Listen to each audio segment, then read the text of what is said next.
Hello, everyone. My name is Esther Lee, co-founder of the Chinese American Heritage Foundation. CAHF promotes the recognition, appreciation, and celebration of historical contribution made to the United States by citizens of Chinese heritage. Welcome to day 19 of our 31 days webinar celebrating AAPI Heritage Month. For today's webinar, we would like to dedicate it to two people, Yuri Kochiyama and Malcolm X. They have the same birthday, which is on May 19th. Yuri was an American civil rights activist. Malcolm X is an American African Muslim minister and human rights activist. The day that Malcolm X was assassinated, Yuri was the only person that held his head until the police came. Today, our topic discussion is From the Crossroads, Perspectives from Mixed Race, Black Asian on Black Lives Matter and Stop Asian Hate. And we have three amazing guests. Our moderator is Paula Madison. She is an American journalist, writer, business person, executive, and a former NBC Universal executive who is now CEO of a family investment group based on Chicago. On May 20th, 2011, she retired from NBC after more than 35 years in the news media. She is currently the chairman and CEO of Madison Media Management LLC, a Los Angeles-based media consultancy company with global reach. A dual citizen of both the US and Jamaica, Madison served on the boards of the Black Filmmaker Foundation, the Chinese American Museum of Los Angeles, the Center of Asian American Media, and more. Madison also is a board member of her family's investment company, Williams Group Holding LLC, the major owner of the African Channel. She and her husband, Roosevelt Madison, lives in Los Angeles. Without further ado, let me present Paula Madison, and she will introduce our two panelists. Thank you very much, Esther. I am very grateful to you for inviting me to host this discussion today. And I would like to introduce my two fellow panelists. And I'm saying fellow panelists because we're going to actually engage in a three-way conversation. So while I'm supposedly moderator, we're all speaking from the perspective of being Blasians, Black and Asian, and we'll tell about each other's backgrounds. But so I'll introduce first Linda Champion, who's an attorney and opinion columnist and educator. In 2011, she was appointed as an assistant DA in the criminal courts in the former Suffolk County District Attorney Dan Conley's office. In 2013, she joined the Massachusetts Department of Industrial Accidents as an assistant general counsel representing the Commonwealth's Workers' Compensation Trust Fund. In 2020, she was appointed to serve the town of Milton on the Equity and Justice for All Committee and appointed in 2021 by Mayor Martin J. Walsh to serve the city of Boston as a commissioner of Municipal Lobbying Compliance Commission. Linda graduated from Suffolk University and Suffolk Law School. She was a lecturer there, a senior lecturer there for 13 years, and has a wealth of both municipal, civic, and volunteer involvement. I'm going to now ask Ryan Alexander Holmes to join us. And Ryan has garnered a sizable presence on social media by using his platform to embrace his mixed Chinese African American background through comedic storytelling and poignant writings about his family's perseverance. Ryan has made it his mission to encourage others who are of mixed ethnic cultural backgrounds to fully embrace who they are and to show the world there is unimaginable strength in discovering harmony in multiculturalism. He's an actor. You may have seen him on For the People on ABC. I've seen him on Dear White People on Netflix, and I've seen him on The Morning Show on Apple TV+. He's an activist and he's a proud Afro-Asian American. And I will say here that I met Linda just a few days ago because she actually was introduced to me by Esther and her husband, Wilson Lee. And I met Ryan about, so it was pre-pandemic. So it must have been about 18 months to 2 years ago as I was speaking about being mixed race, Chinese and Jamaican American, African Jamaican. And so here we are. Linda, why don't you unmute yourself? What we're going to do is I've chatted with both of you a little bit, but I think what we should do is first start. I'll ask Linda, why don't you start first by sharing with us what your racial heritage is and how that constitutes Blasian?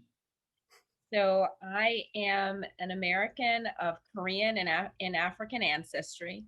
My father was a soldier from Commerce, Texas, who served in the Vietnam War. And my mother was from Seoul, Korea. And during the Vietnam era, a lot of the soldiers who were deployed, some were stationed in Korea. My father was one of them, and that's where my parents met. So that's what makes me Blasian. And Ryan? I am of Chinese Taiwanese descent on my mother's side by way of mainland China. But my grandparents were born and raised in mainland China, and my mother was born and raised in Taiwan, and then immigrated to the United States. On my father's side, come from Jacksonville, Florida, African American. So that's what makes me Blasian. Okay. And what makes me Blasian is so both of you have an African American father and in Linda's case, you have a Korean mother born in Korea. Correct. And in Ryan's case, you have a Chinese mother born in China? Born in Taiwan. Right, born in Taiwan. And probably when she was born, it was Taiwan and not a part of China. Yes. Yeah, okay. There's history in there. So, history and a bit of a war, right? Yeah, technically you're right when you say China. Right. Yeah. My and my background is my grandfather went from Guangdong province, China, to Jamaica in 1905 when he was 15 years old, and while there, did what we're going to talk about, what a significant number of Chinese men have done, and they've fallen in love with women of African descent. It's not new, but my mother was mixed race with a Chinese father and an African Jamaican mother, and I am therefore 1/4 Chinese, 3/4 of African descent. Right. So my dog is snoring, Paula. So I'm gonna have to just mute myself. So we don't hear, but we don't hear your dog. I don't hear it. I don't hear it. Yeah. Oh yeah, no, we don't hear it. Don't worry about that. We don't hear your dog. and if your dog snores really loud, we're just gonna laugh. Okay, so I'd like to start first with Linda. You grew up in a household where if many people see as their predominant culture the culture of their mothers, right? Right. Describe for us what growing up for you was like, having, and I know there are layers to yours, but why don't you tell us what yours was like, and what kinds of embrace or not embrace you got from whether it was your African American family or your Korean family? So my parents were married during the Vietnam War era. So my dad was deployed most of the time when they were living in Korea. Back then, you know, and probably still applies today. My sister was born in South Korea, so she was an automatic citizen. If you're born on a military base, you're an American citizen. And as a result of that, because my dad was delayed in Vietnam, the United States government did allow my mother and my sister to travel to Hawaii.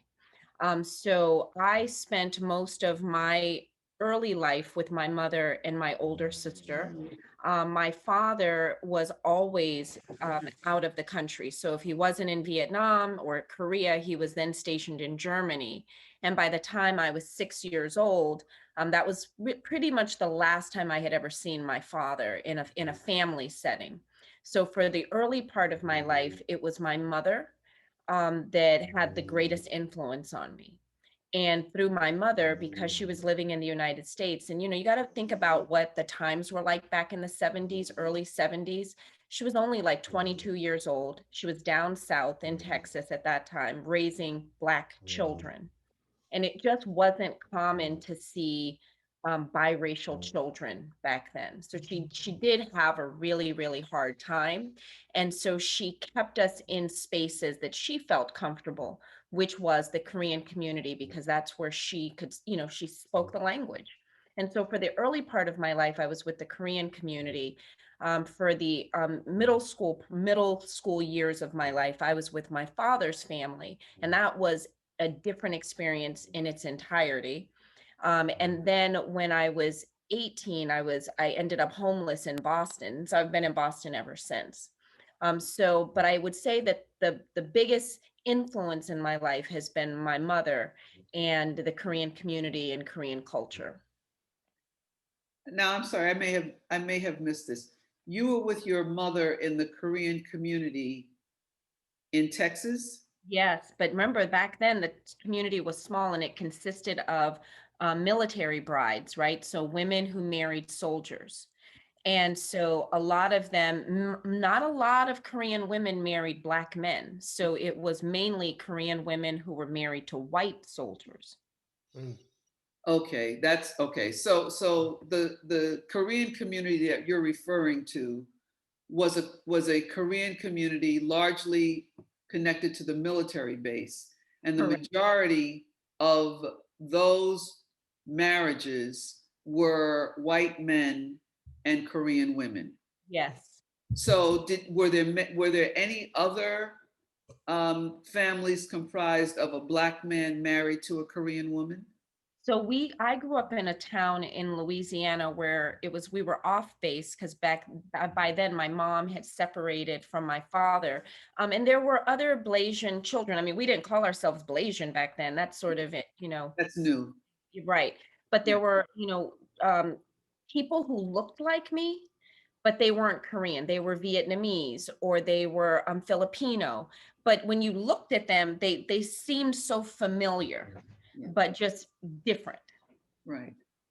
All right, let's switch to you, Ryan, for a minute. Could you tell us about, so your mom was Taiwanese, is your mom still living? Yeah. Yeah. Both my parents are still alive. Okay, good. And of course I'm doing that because I'm trying to figure out, I don't Yeah. want to get into the political discussion of it, but there was a point when Taiwan was a part of Yeah. China. And Yeah. I know about this history because many of the people who ended up leaving China to go Yeah. to Taiwan are actually my tribe of Exactly. Chinese, the Hakka Chinese, right? Yeah. So that's why it's like, okay, so what year was that with the war? But so your mom was born in Taiwan. I'll just leave it there. And at what age was she when she came to the U.S.? Tell us about how she and your father met. Okay, so my mom came to America when she was 24. She had just graduated from NTU, National Taiwan University, and she was going to get her master's at UPenn. So she went to Pennsylvania first. She got her master's in communication, and with the family, the entire family, when my mom went to Pennsylvania for school, later came to Pennsylvania, and then after she finished, they all moved to Los Angeles together. Why? Uh, Why my Los Angeles? my grandfather worked. He was a communication specialist in the military in China, and then continued that into Taiwan. And then when he went to LA, it was for that same reason. And so my mother was a Chinese reporter for the Chinese news in LA, and and she taught Chinese on the side. She tutored Chinese like at a high level. And my father was is still a lawyer, big time lawyer in LA, especially at the time. and he was doing business internationally and needed to learn Chinese for one of his trips. And so, funny, this is a funny story because I just auditioned my parents for a Visa commercial, and they just booked it. And this is the story that they told in the audition. So my father's walking to the building to get his Chinese lesson, his first lesson, right? And he sees this beautiful Chinese woman in the street, and he's like, "Wow, that woman's beautiful, but I'm business. I gotta get to this meeting. I'm almost late." And he notices that she's walking in the same direction. They go into the same building. They get in the elevator together. They get off on the same floor, right? And it Yeah. turns out that that was my mom. So your mom was his instructor, his language instructor. Exactly, yeah, and that's how they met. Yeah, it's crazy. It doesn't even seem real, honestly. When they told me that story, I was like, "That's you just made that up. Don't make a movie about it because you made that up." But it's real. Okay. So how did you, keeping with the, how was your growing up? Which community, which culture, where did you live? And I don't mean street and everything, but Yeah, did you you want my live full address? mostly immersed in a Black community and a Chinese? Okay, Growing up, what was it like? man, I was everywhere. I was everywhere. Started in Marina Del Rey when I was really young, but then moved to Ladera, and I lived in Ladera, which is like, a affluent black neighborhood, Right. until I was about 6, and then I moved to San Marino, which is no shade on San Marino, but it's a old money conservative Republican white neighborhood that had just, as when I got there, just started to become Asian. At the time that I grew up there, it was probably like 60% white and 40% Asian. Mm. And so that was most of my formative years were spent there. Um, yeah, I could go more in detail about that, but I think that'll happen later. And then when I got to middle school, similar to Linda, like was when I joined a Black track club in Pasadena. I started spending a lot of time in the Black community and understanding what it meant to be Black on a human level, and not from like these Asian and white kids that I grew up with telling me how I needed to be Black. They really had the nerve to teach me what it meant to be Black from the stereotypes that they saw in the media, right? And so my father was always teaching me the truth about Black history, which got me in trouble a lot. But when I finally was introduced to this Black track club in Pasadena, was when my whole world opened up, right? Like I'd always understood myself as Chinese and Black, but not accepted as Chinese outside of my family, and not accepted as Black in my community because there's no Black people there.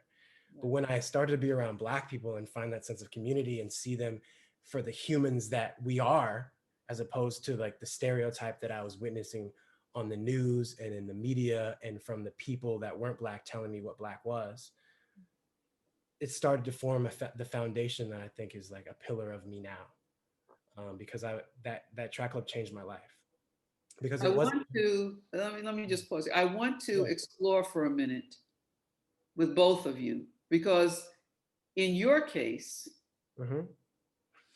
your mother's extended family Yeah. moved along with her. So she kind of had her own little village, a support group of people who understood her history, her culture, her language. Mm-hmm. She had support, not just from your father, Yeah. but even if there had not been a reasonably sized Chinese community where you all lived, your mother moved with her own little village, right? Yeah. And in Linda's case, nothing like that happened, Mm. right? Your mother moved to the environs of a military base where there were other Korean women, but who were not in her own family. They might not have been from her own town, city, village. But importantly, the distinction between your mom and the other Korean women is that your mom married a Black man and the other Korean women married a white man. So in the if you were to take a look at how much your mothers felt part of a community of their own people, right? I'm going to ask you about that. Please address that, and then also address how, if they were accepted by the Black community and the Black family. Share some of that with us.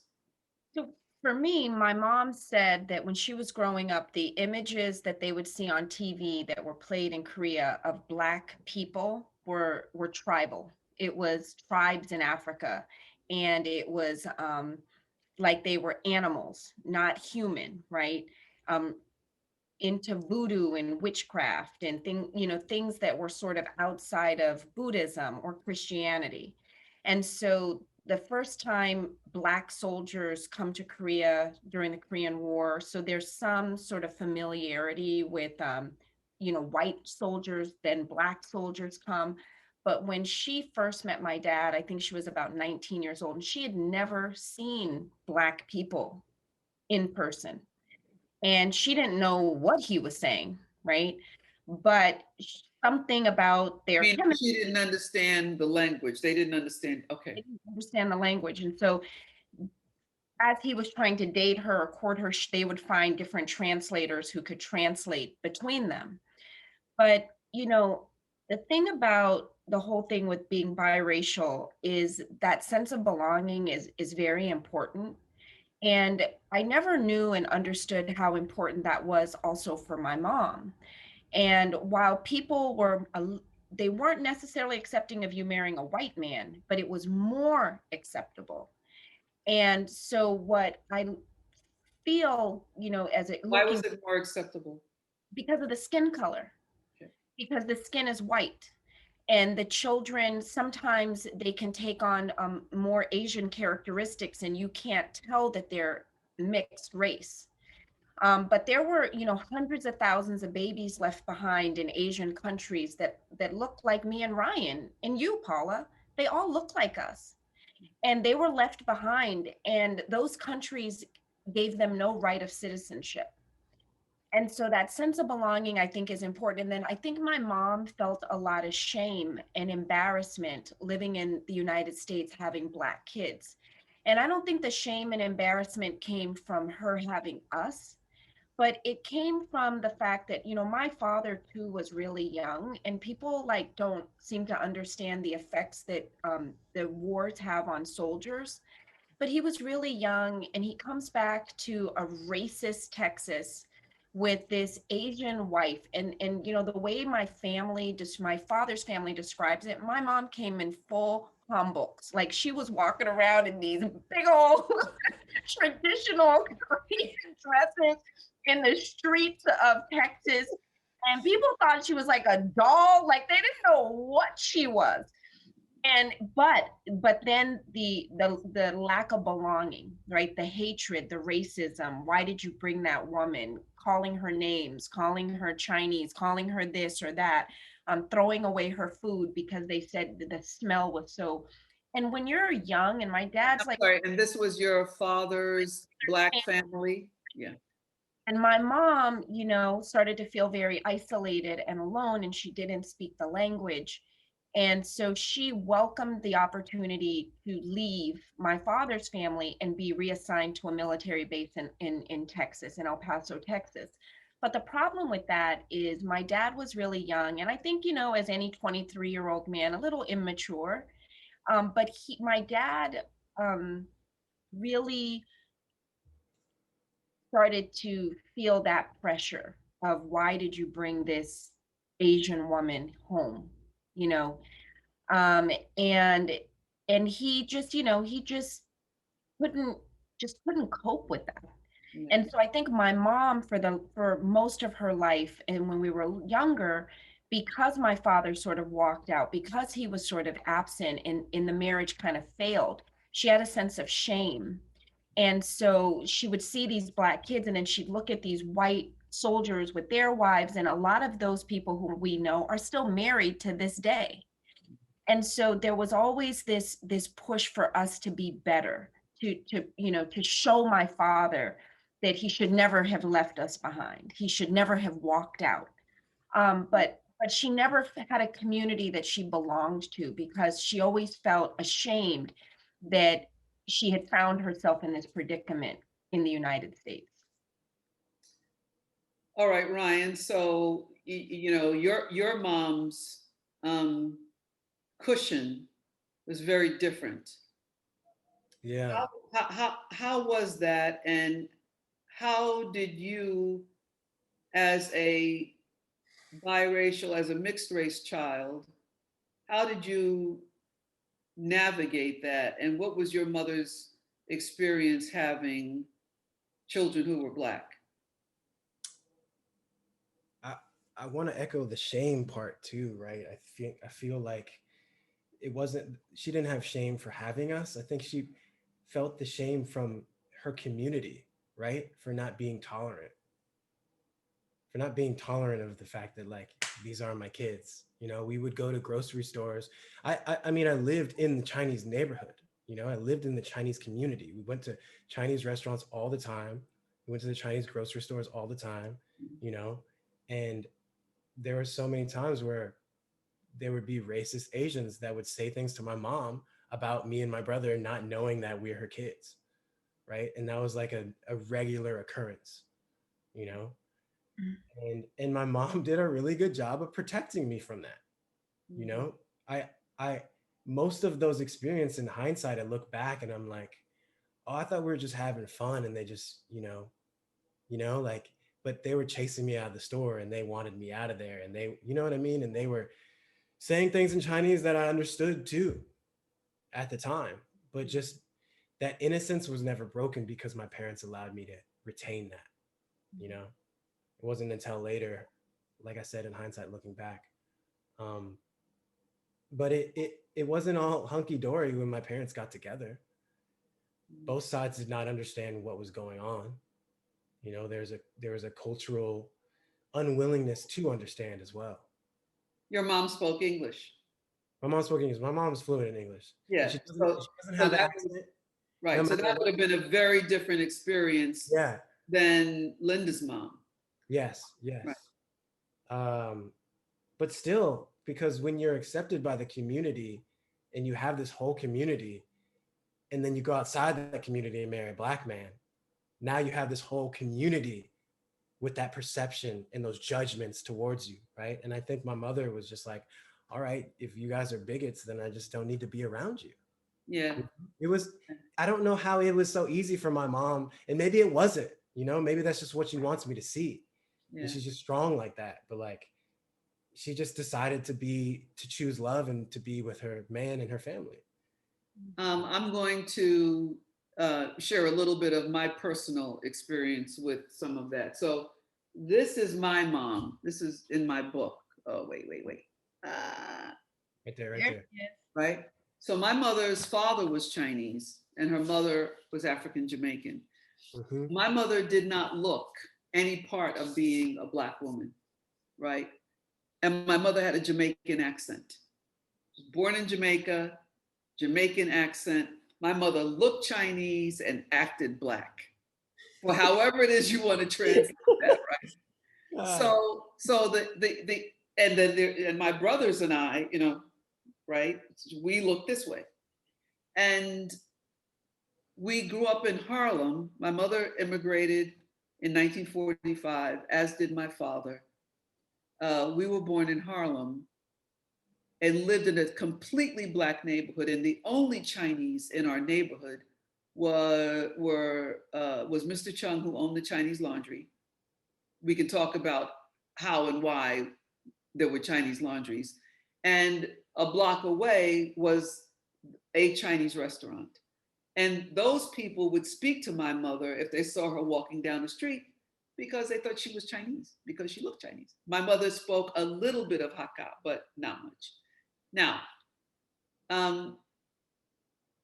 we were just Black kids. My brothers and I were just Black kids playing with other Black kids. until my mother stepped outside to call us in for dinner or whatever. At which point, people who didn't know us would have like flat out conniptions, like, like, what is happening here? Like, and the story I will tell, this anecdote I will tell, is one day jumping rope with some other kids, little Black girls, and a girl was from a block away, 2 blocks away. In New York, that's a whole different world, a whole different village, right? I barely knew her. But when my mother came outside to call me in for lunch or dinner, the little girl said to me, "Who's that?" And I said, "That's my mom." Mm-hmm. First comment, "That's not your mother." Now I'm experiencing you denying me my mother. Second comment, after I said to her, "That's my mom," she said, "That chink is not your mother." Now, I was 8 years old. I knew what the slur words were. She said that, and I punched her in the face and knocked her down. I straddled her and told her to get up. Say it again. She stayed down. I stepped over her, walked over to my mother, who was standing on the stoop, maybe about 50 feet away. And my mother asked, "What happened?" And I said, "She called you a..." So I punched her. And my mother said, "Okay, good, come inside and eat." Now, Accountability. I was saying the other day, I think I said this to Ryan, my mother taught me how to fight.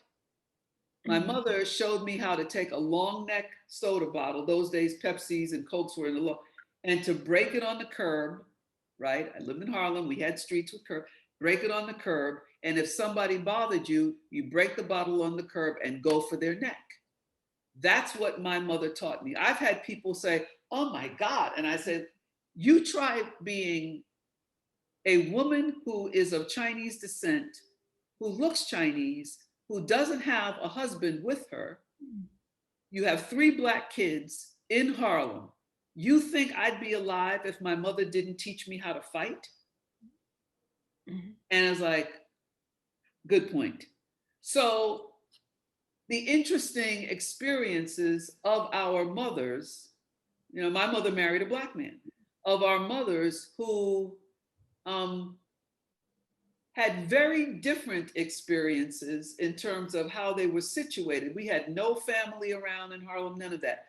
But the common bond was, I saw at an early age racism from Chinese towards Blacks and racism of Blacks towards Chinese. Did you all experience that? Yeah. I mean, I saw at an early age racism of white people towards Asians because we were in a military base and around white Americans. My own family, as Ryan said, our own families were racist towards us and would say mean and hateful things. What was interesting though, and I think my earliest memory is being at the grocery store with my mom and having my hand on the cart in the seat and not understanding why her skin looked different from me. And I kept asking her, and I remember her saying, "Linda, you have chocolate milk. Chocolate milk tastes better. That's why you're like that, because that's chocolate milk. You don't want mommy. You know, right?" And so, and she would always try to find ways to make us feel like we were her, even though, but as we started to get older and as she started to struggle with poverty and a place to live, I remember being a little girl and the Korean women would always come over, they would cook and they'd sit and play cards and you'd hear them talking to each other. And they would say to my mom, "You're so young, you're so pretty. Why are you stuck with those Black kids? Get rid of them. Get rid of those Black kids. Go move on with your life. Forget about them. Stay out of Black. Stay away from Black." And every day, you know, you would hear them like talking to her, always trying to introduce her to white men, always trying to get her to get rid of her kids. Um, you know, and there came a day where she did it.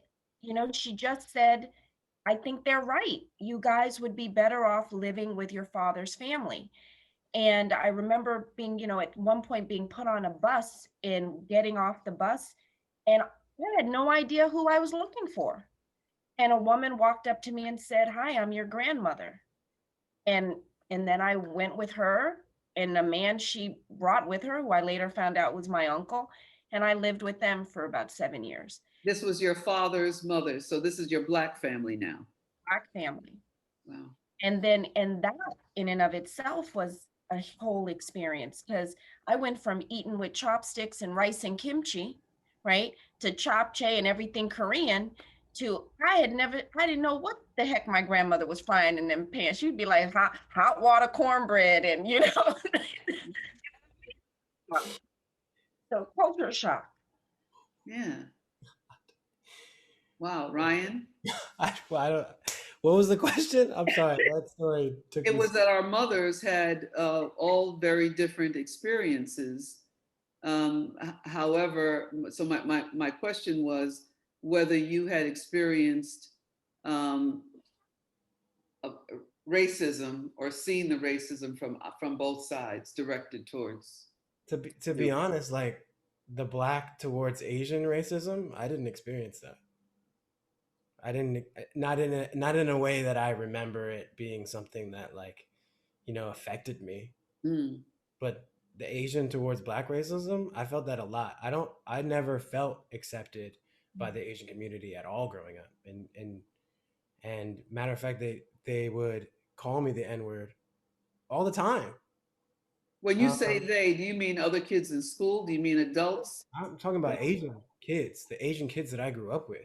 Yeah. And the first time that I was called the N-word was by this transfer student from South Carolina. This white kid just called me the N-word on the playing field. Wasn't doing anything to him. But that was the first experience. But that was different than how the Asian kids called me it, right? It was rarely with that malice. It was more like you're Asian and you're Black. So I can call you that word and you can't be mad because you're Asian just like me. Mm. So therefore I can say it. You know? And it was just like, no, you can't. So they got a pass. They had permission. They gave themselves the N-word pass by accepting me as Asian, but not actually accepting me as Asian. Just accepting me enough so that they could say the N-word to me and call me Yeah. that and use Yeah. it amongst themselves, you know? Yeah.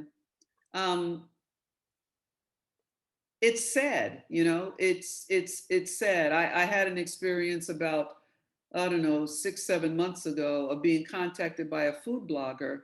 And she asked me to write a piece about a food that I remembered from childhood, you know, if it was an ethnic food, but just write about it. And I said, I'd rather write about, not about what I ate, but I'd rather write about what I ate with. And she said, what do you mean? And I said, I'd rather write about eating utensils. Mm. And, you know, I'm Black and this woman was Black. She said, what do you mean? I said, well, as a child growing up in Harlem, inside of our apartment, we sometimes ate with chopsticks. Mm-hmm. She was like, really? I said, yeah. And that reaction is why I would never eat outside of our house with chopsticks, because I don't look like I should eat with chopsticks.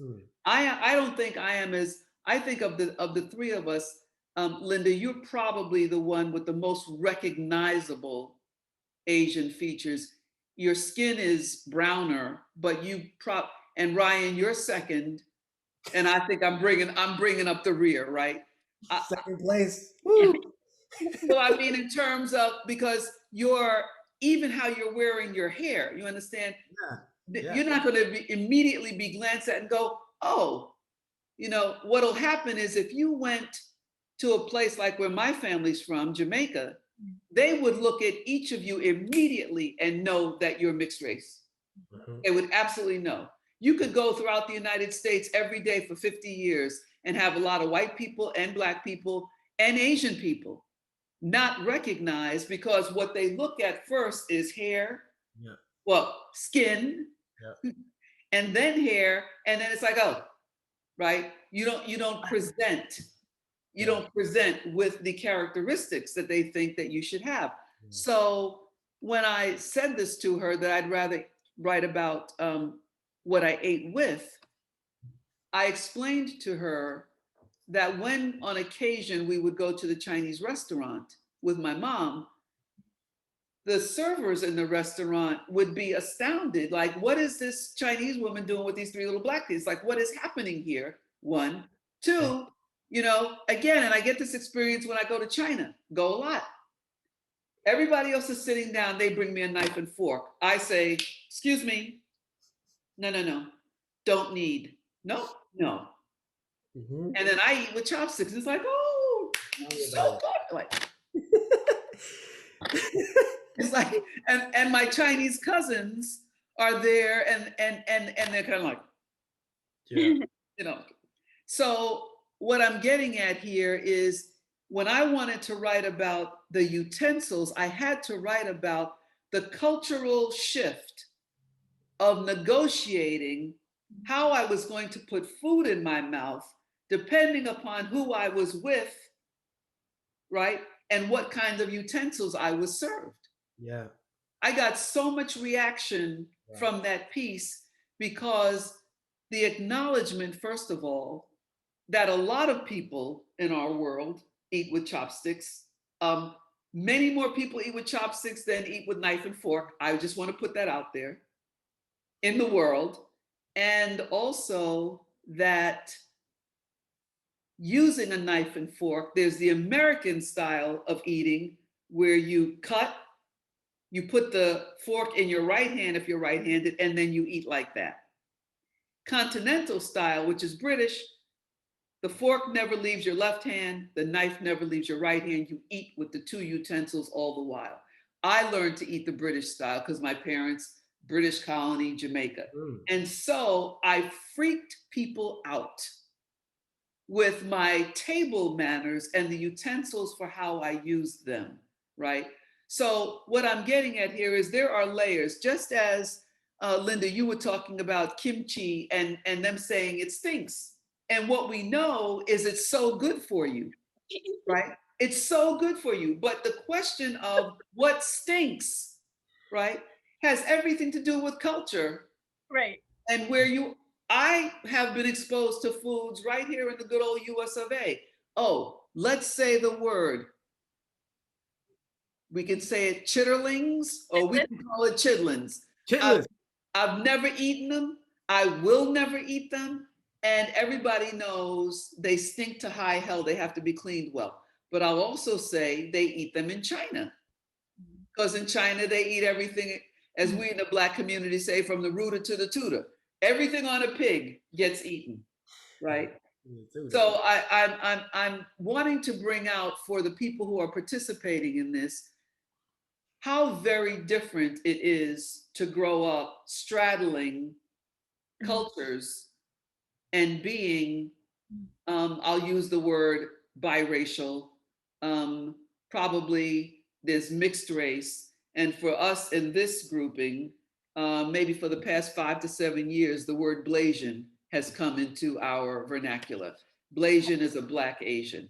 Paula said something about the little girl when you were outside, and they would say, "Who's that?" And you'd say, "That was your mother." And you said, they would be like, "No, that's not." So like they take away from you a part of you, who you are and your identity. And so that's sort of, I remember last year applying for a volunteer commission in Massachusetts, which was like the Asian American Commission, and going through an interview, and the interviewer saying to me, "What have you ever done for the Asian community?"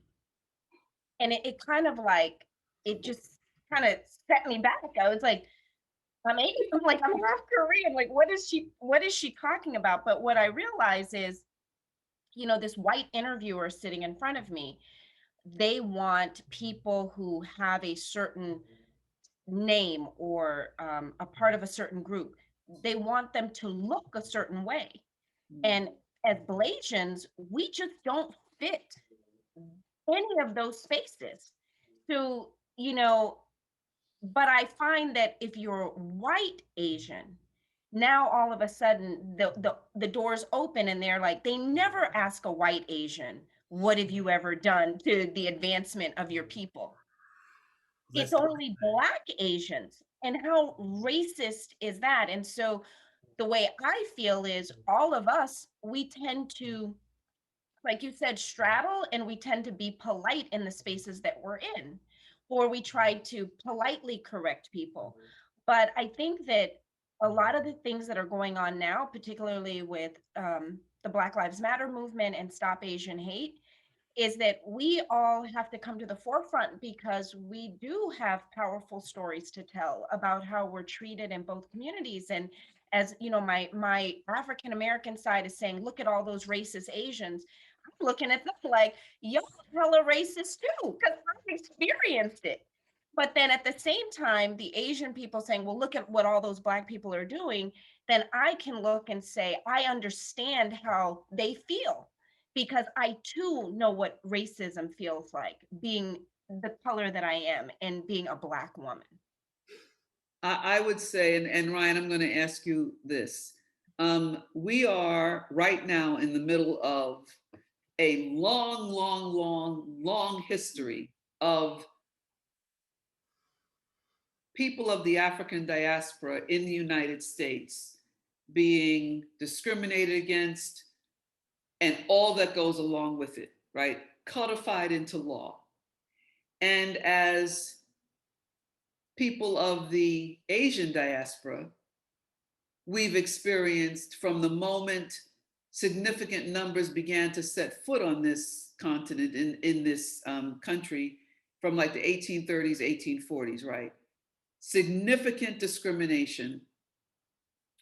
The Chinese, by the way, are the only nationality that the United States forbade from becoming naturalized citizens, right? So what we've seen in the past 3-4 years from the time that other guy was president, an animosity, first of all, towards, I'll say, China, right? And then it morphed into, once coronavirus hit, then we know all the other words and derogatory and racist statements that were made. I spend a reasonable amount of time on social media reading Facebook postings on pages that are Asian Black allies, Blasians, Asian Americans, African Americans. I am at the point where I'm afraid to read some of those postings now, in the context, at the intersection of hashtag Black Lives Matter and hashtag Stop Asian Hate. Ryan, what's your experience? Well, I felt that way because I spend a lot of time on social media and I've built up a following. But in the beginning, it was like that. In the beginning, I was triggered every time I would see that because I would always go to the places that I shouldn't have been in the first place, right? But going through that, I found my community. I found the people who see humanity, right? Where were the places you shouldn't have been in the first place? What do you mean? They're completely Afrocentric sites. There's completely Asian centric sites that do not let in other perspectives, don't take in other perspectives, don't welcome them. And you go in their comment sections and you'll see the most vile vitriolic racism you've ever seen. Sure. Right? And it's all founded in racism and ignorance. And so I don't go to those places, right? Because I had to think, like, who do I want to serve with my perspective? And first of all, what is my perspective? I have to form my own perspective instead of allowing these people to trigger me and I'm just reacting all the time. What is my experience? what is my perception and how can I use that to uplift the people that are going through a similar experience to me, or really want to and aren't willfully ignorant and don't hate people because of their skin color, where they came from, right? So that's the short of it, really. The short of it is that we don't know our history.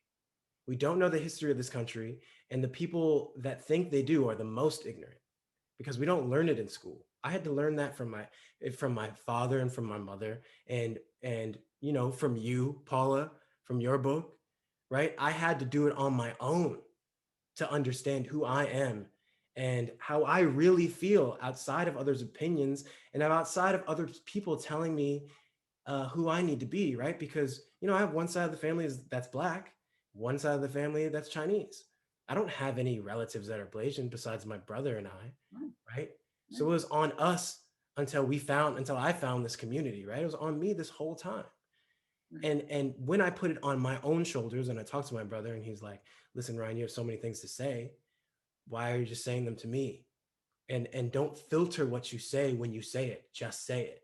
And that took me on a journey that allowed me to be here with you, allowed me to, you know, have a lot of the opportunities that I've had this past year, because I'm not afraid to speak my truth. Linda, you talked about being polite. Like, I'm not here to be polite because a lot of times in hindsight, it's 2020, when I look back, that politeness was me erasing myself. That politeness was not me serving my generation, the generation below me, the generation above me, of people who have been oppressed, right? I'm not gonna give you respect if you're disrespecting me. You know? So that's how I feel about that. And also, social media can be a great thing if you use it in the right way. Right. Linda?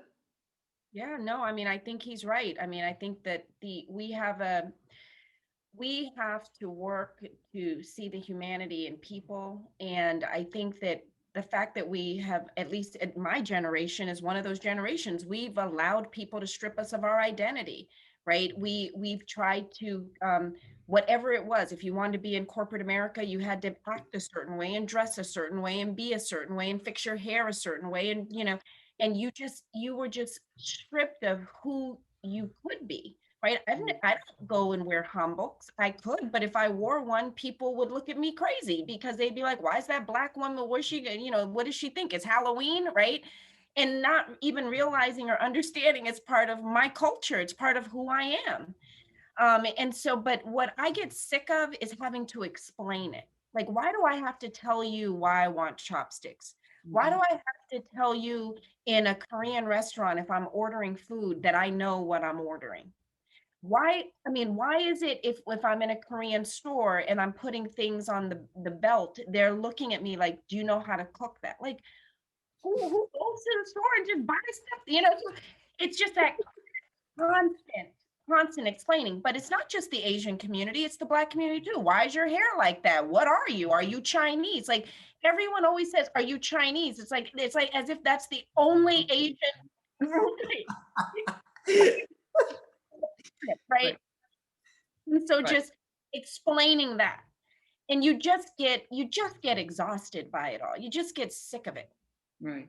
I had the experience when showing my documentary and having the book reading. So my Finding Samuel Lowe, which is how I went to China and found my Chinese grandfather's descendants. But at the conclusion, frequently, mostly it would be elderly Chinese who would come to me in the United States. I've had this happen here in the US, all over the country, right?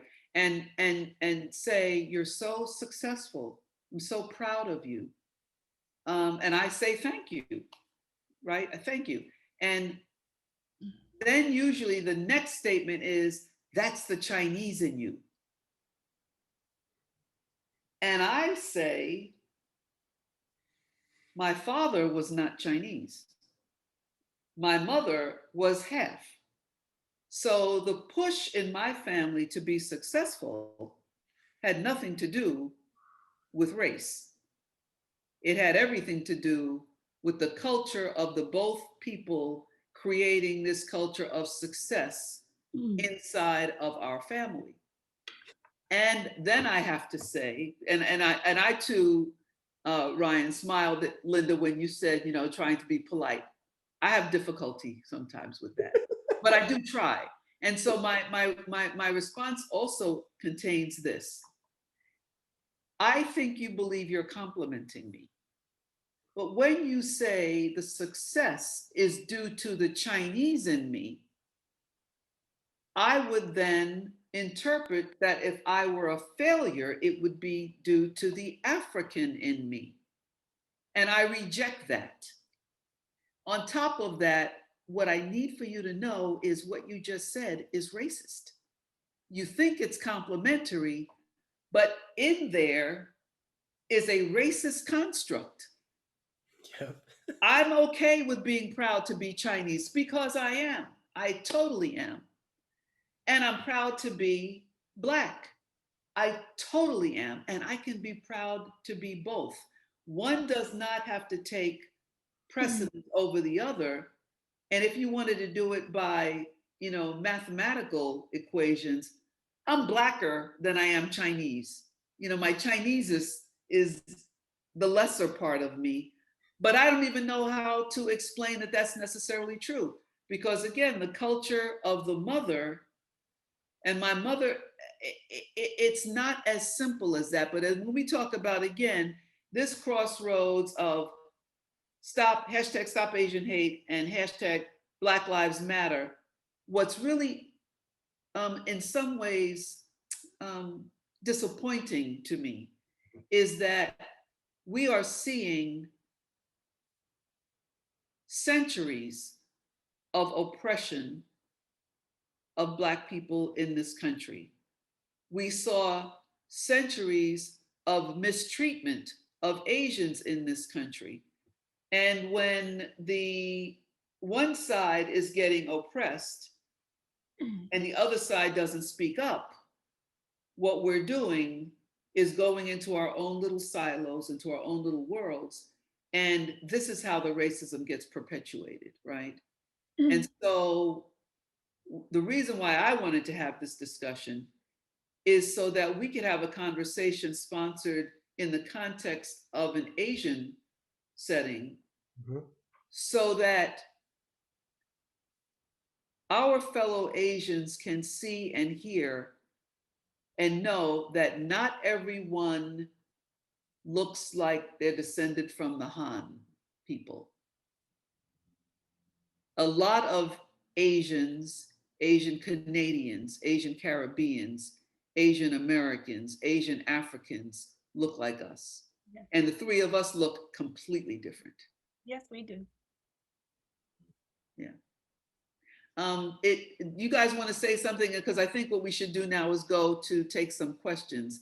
And I know that Esther is standing by with some questions, but do you guys have any point that you want to drive home before we open it up to questions? Okay. Esther, are you here? Okay, there you are. Hi. So again, I really want to thank three of you for the genuine experience that you share with us. I'm speechless, and I guess I don't know if I should say this. This is recording, but on behalf of the Asian community or the Chinese community, I apologize of how you guys have experienced this. This is totally not fair. So, but we have some question here. So let us go to the Q&A. So this one is for Linda. I know you said your mother felt comfortable in that community, but does she ever face exclusion from having mixed kids, especially with a Black man, or was anyone kind of open, accepting since there were Korean women married to white men? So the Korean women who were married to soldiers were always very kind, but that, you know, you got to remember, military wives they're different. And I don't think even though they could communicate with my mother and they were Korean, they would not discriminate against her because she was married to a Black soldier, because, you know, for military families, it's country first, right? Country, then God, then family. I mean, that's sort of like their order. And so, but it was when I say community, I mean, just remember there's not a lot of Asian women on a military base at the time, and there's only a handful. So you might be talking 2 to 3 or 4 women that my mom may have known. And then every 2 years or 3 years, people are getting reassigned. And so there's no sense of community where it's stable enough to build sort of a community. And so it was tough for my mom, and I always say, and I said this to Paula, that I didn't really understand how really difficult it was for my mother coming to this country and not having family and not speaking English until I I I was, 40 something, and I decided that I would take a trip to meet my mother's family because my mom had never introduced me to her family in Korea. Part of it because she was afraid of, they live in a small town in a small community, and the backlash it would have if we showed up and we were Black. And so after my mother's mother died, I just decided I would go with or without my mom. And I went and I took my daughter and I took my nieces and my family over to find my family, similar to what Paula did. Um, and I got stuck in Beijing for 2 days. And in in an instant, I always say, God reveals all truths to you in life. And in that moment, in those 2 days, all the things I just held against my mother, all the pain and hurt I held against her for the way she raised us, the way she treated us, the way she did things. I didn't understand it. And then in that instance, I understood it. I understood then why she never talked to us. She didn't speak English, so she never taught us Korean. Never taught us Korean because she didn't want people laughing at us and saying we spoke with an accent. And us having a good life in America was her number one priority. And if that meant any level of sacrifice, she was going to do it. She was going to give it up. And so it was in Beijing that I began to understand the life of an immigrant and how hard it is. And then how mean we are as Americans, and in the way we interact with people who don't speak English, or the accents, or if we can't understand, how impatient we are. Um, so, it was, I think everyone on this call, if you haven't had an opportunity to go somewhere where you don't speak the language, you should take the time to go somewhere where you don't speak the language so that you can truly understand the immigrant experience and what it means to be an immigrant in a country that's not your own. Thank you, Linda. Well, I think this is for everybody. Do you feel like people address you more by the color of the skin rather than fully acknowledge your heritage? Ryan, why don't you take that? Yes. I, I guess it's just yes for me. I don't know what else to say to that. It's just yes. I mean, the experience, I think, of, I didn't understand as a child when my dad would take us to the department store. I never understood why my father got into arguments every time we went to a department store. And this is how it happened. It wasn't until I was much older and I looked back on it. My dad would take us into the girls section so he could buy something with me, my brothers into the boys section, and invariably he would say to one of the clerks, "Get away from me. When I want your help, I'll summon you." Now, my father's Jamaican, not from this nation at all, right? And we never like, why is daddy always arguing with people? Well, what I realized was once we went in that store, we were being followed. The clerk was following us around, which is why my father would confront the clerk with, "When I want your help, I will summon you," not "I'll look for you." My father deliberately used the word summon because he's the customer. And I grew up, therefore, with an understanding that I'm kind of tall and skinny. If you saw me from 3 blocks away with a hoodie, you'd say, "Oh, there's a Black person." See my face. If I were a block away, you might say, "Oh, that's a Black woman." when I was right next to you, might say, oh, that's Paula. And so what I'm getting at is the first identification is the physical manifestation. And that for us is skin color. That's before even gender, far enough away. They can't tell I'm a Black woman. They can tell I'm a Black person. As I get closer and maybe you see the shape of my body. You notice how I did that as though I'm shaped like I amuse myself. But as I get closer, they would say, "Oh, it's a Black woman," and then when they and know who oh, that's Paula. So the answer to that question is, I guarantee you, we would love to be acknowledged for just being people. But that's not the way this world is built, right? It may not even be just the United States, but in many of the nations that I have visited, it's just not that way. Mm-hmm. I would just want to say I Sure. had emotional flashbacks when you were saying, why is my dad always getting arguments? Because it's the same thing with my dad, right? We grew up in a white Asian neighborhood. We were always being followed. You know what I mean? And I at the time, didn't understand that we were being blatantly disrespected all the time, right? I just thought my dad is kind of upset whenever we go to places, It's just like, and now as a grown man, I've experienced that all the time. And I'm just like, okay, well, just follow me then. Yeah, the word is profiled. We're being profiled. Just profile me. Go ahead.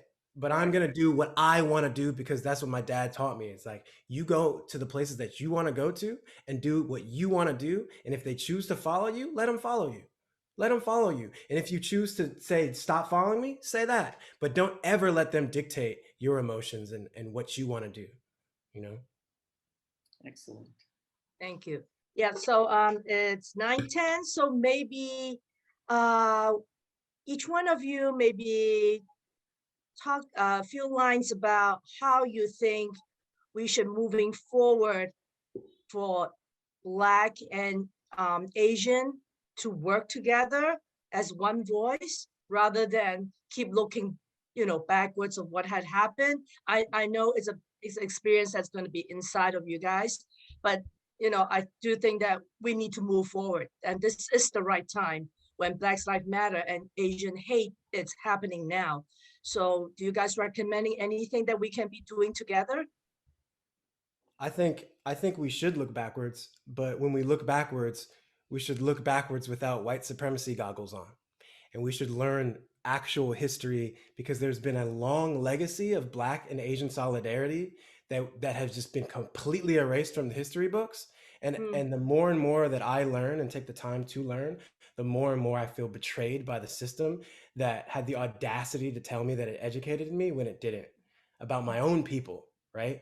And a lot of what we're experiencing now is because of that, right? It makes us not see each other as human. It makes Black people not see Chinese people as human. It makes Chinese people not see Black people as human. And it's all stemming from white supremacy, right? And another thing is, like, I feel like with what has happened recently, this Black Lives Matter summer, which apparently that hashtag disappeared and it's not anywhere anymore. And the Stop Asian Hate, that movement that's going on and is gaining traction, which I love. Like, there shouldn't be Black Lives Matter and then, okay, Stop Asian Hate, and then, oh, another Black person is murdered by the cops, okay, Black Lives. No, it should be together. And every time you post Stop Asian Hate, you should post Black Lives Matter, because it is the same thing and we're really in this together. And the more and more that I am being asked to speak about Stop Asian Hate, the more and more I'm realizing that, sometimes the way that they want me to speak is conditional to my Asianness. The second I start talking about being Black, they're like, whoa, whoa, whoa, whoa, hey, no, this isn't Black Lives Matter. This is Stop Asian Hate. I don't care. I don't care, because it's the same to me, and it should be the same to you. It should be the same to everybody. I agree. I mean, I think that we have to work together to just stop the hate in general. And I think that, in order to do that, we have to have allies. Like, I mean, and I don't think it's, you know, I know that we get asked, and I'm sure Ryan probably and Paula, because we're mixed race, that people are like, oh, you guys should come, but we should be inviting Black speakers, right? Like people who are Black to talk to us. And we as Asian Americans should be going and supporting Black Lives Matter. And at the end of the day, if you know that someone is being oppressed, if you know that someone's being hurt, if you know that someone isn't safe in the community, everyone should be out there. Like, I mean, it's just sort of common sense. Like, we shouldn't have to have any fear, whether it's violence against women. You know, we just had this big thing in about the, you know, the governments fighting with each other because of the label of comfort women, you know, and the South Koreans were like, you can't call them comfort women when they were 12 years old and kidnapped off the street, you know. And then, you know, and so it's like we have to protect people who are vulnerable. And the way I feel, there's nothing different about the way my mom lived and came to America and struggled, or the way my father lived and struggled. Everybody's fighting for a better life, you know. And what is that better life for a parent? It's the right to send your kids to a good school, to get them a good education so that they can have a life that's different from yours. And we're not any different. We're the same. We're all struggling. We're all trying to have a better life. We're all trying to grow and build something better for our children. And so why can't we come together in that? You know, I mean, Black people like spicy food, Asians like spicy food. Like, I mean, we have so many things we like, you know? And so I'm just, you know, I don't understand why the color of my skin creates a barrier to acceptance in the Asian community, particularly for me and like even Ryan. Like, we're 50%, we're half and half. And so, and then why, when we go into spaces, if I go in a space and I say I'm Korean American, I'm Black Korean American, I'm Black Asian, you know, why I have to then explain it. Why can't you just accept that and say welcome? Because everybody needs a sense of belonging, and Blasian children, more than any other grouping of children, don't really often get the welcome mat when we show up. So I'd like to, I'm going to attack this from a slightly different angle, but it picks up on what Linda was saying. I showed my documentary one day in Queens, New York, and there were about 200 people in attendance. And there was a little girl during the Q&A period. She raised her hand. She was about 13 or 14 years old, and I called on her. And as soon as she stood up, she started sobbing. And I was like, oh my goodness, are you okay? And there was a woman sitting next to her. The little girl resembled the woman, but the little girl appeared to me to be mixed race, Black and white. And she looked like the woman. And I presumed that the woman was her mother, but I didn't want to say that presumption out loud. So the little girl was crying, and the woman was standing up, and the little girl was sitting up, the woman was sitting down. And the woman just kept looking up at her like, what is happening? Like, the girl is sobbing. And I said, listen, you know, as we say, just take your time. It's okay. Don't be afraid. We're here. And she got her voice. And she said, can you please tell me, how do I get people to stop asking me, what are you? Right? Now, somebody just posted a question in the Q&A that addresses that, but it is what Linda just raised. I thought to myself while standing on this stage, I never would have imagined that I would be a person to help explain that, because I am Black. I present as Black. But I remember what my mother experienced.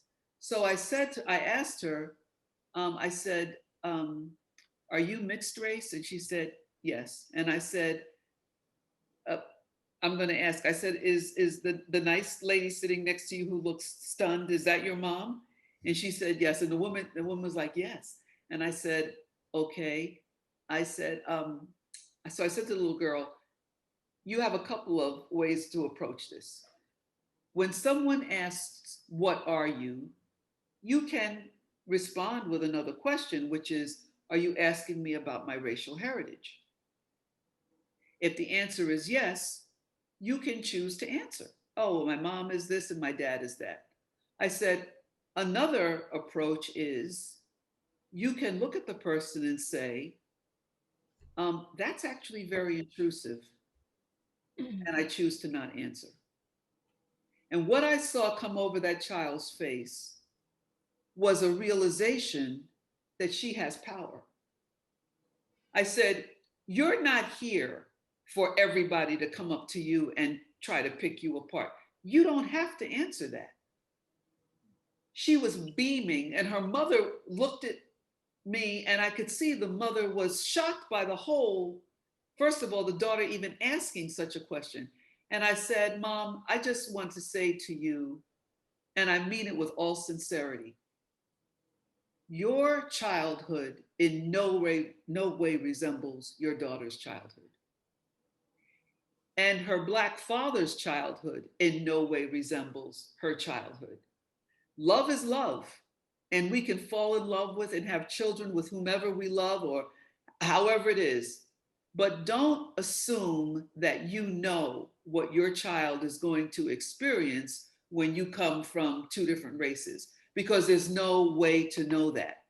And so it isn't don't do it, but take the time to find out from your child, how are you feeling? What's happening? What are you experiencing? Because here's an ugly fact, two ugly facts. The number one group bullied in schools in the United States, schools from pre-K through high school, is the Asian American kids. Number one group bullied. The number one group in colleges and universities committing suicide in the United States is the Asian American kids. Why is that? Right? Why is that? I didn't say anything about mixed race. What I am saying is there is such a push towards being successful, and we don't have time for feelings. We don't have to, let's call it the Confucianism. Let's call it, we're taught to bend with the wind, don't make waves, don't call attention to yourself.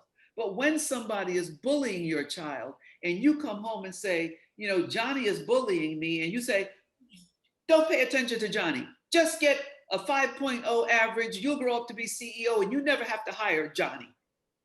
That's kind of the messaging, right? And then it's like, but the child doesn't have anybody to talk to about this being persecuted. So by the time you get to college, what have those children been told? Those children have been taught Harvard, Yale, or bust. Harvard, Yale, or bust. If you don't make it to Harvard and you don't make it to Yale, okay, maybe you'll go to Stanford. Okay, maybe you'll go to UPenn or Brown, but that's not Harvard or Yale. So you have let down our family. That's one. The other outcome of that is while they are studying, they're not having a good time with the other kids. And the other kids reject them. And they're not coming home and saying to mom and dad, you know, I don't really have many friends. And it's not a very welcoming nor tolerant society at my college or university. Nobody to talk to, and parents don't want to hear it. You know, I showed my documentary once, half the audience, friends, people sitting with each other, mostly Black. This side of the audience, friends sitting with each other, mostly Asian. Someone said, Paula, as somebody who came from an intersection of both cultures, what's the biggest difference between the two cultures? I said, okay, let me ask this. Everybody who grew up with a parent, when your parents embraced you, they hugged you, they said, I love you, raise your hand. Everybody Black, hand goes up. I said, everybody who has never had the experience of parents saying, I love you, raise your hand. All the Asian kids' hands go up, and adults, including mine. And people looking at me. I said, the answer in the Asian community is, what are you talking about? I feed you, I clothe you, I send you to school. Get away from me, go study. That's love. That is the definition of how I show you I love you. I have no time for tears. I have no time for tenderness. I'm busy. You have to be busy too. If you're not busy, get some sleep because you're going to be busy later on. And so it's a cultural thing that I would say in this country, what is revered in Asia as a cultural plus. Keep quiet, don't make waves. In the United States and in many of the Western nations, it is interpreted as you are a punk. You're a punk, and because you're a punk, I'm going to harass you. Hence, we have bullying. And my strong urge that I say to my Asian community, the one thing you want to adopt from the Black community, forgive my language, but don't take no ish. Or as we say, don't take no shit. Do not teach your children to take crap, because that's how and why the isolation, the bullying, and the subsequent suicide is occurring. Teach your children to stand up and fight back. You don't have to crack a bottle on the curb like my mother taught me, not at all. But how many of us have our children studying martial arts and haven't said to them, the minute somebody, bothers you, make an example of them. All the other kids will leave you alone. That's what I was taught. I had 2 fights in my entire life, 2. And I did it in front of people and nobody ever bothered me again. That's my statement. Wow. Thank you so much. These are important statements that we need to hear. And there's on the chat box and the Q&A, everybody applaud to all 3 of you for your sharing. Again, your genuine, talk. We really appreciate that. And then more Q&A did come in, but because of the time, I'm going to export them and send it to all 3 of you. You guys can take a look at it. Yeah, if you guys would like to answer some of them, I'll send it back to all the attendees. Do we just have time to type in the chat, Ryan and myself and Linda? Can we type in our email addresses? Oh, yeah. So people can contact us if they want. Yeah, make sure you pick chat all panelists and attendees. And attendees, right. And attendees, otherwise they won't able to see it. Yeah. Okay. Okay, mine's in there. I'm Paula Madison at yahoo.com. I am Linda Champion at gmail.com. Okay.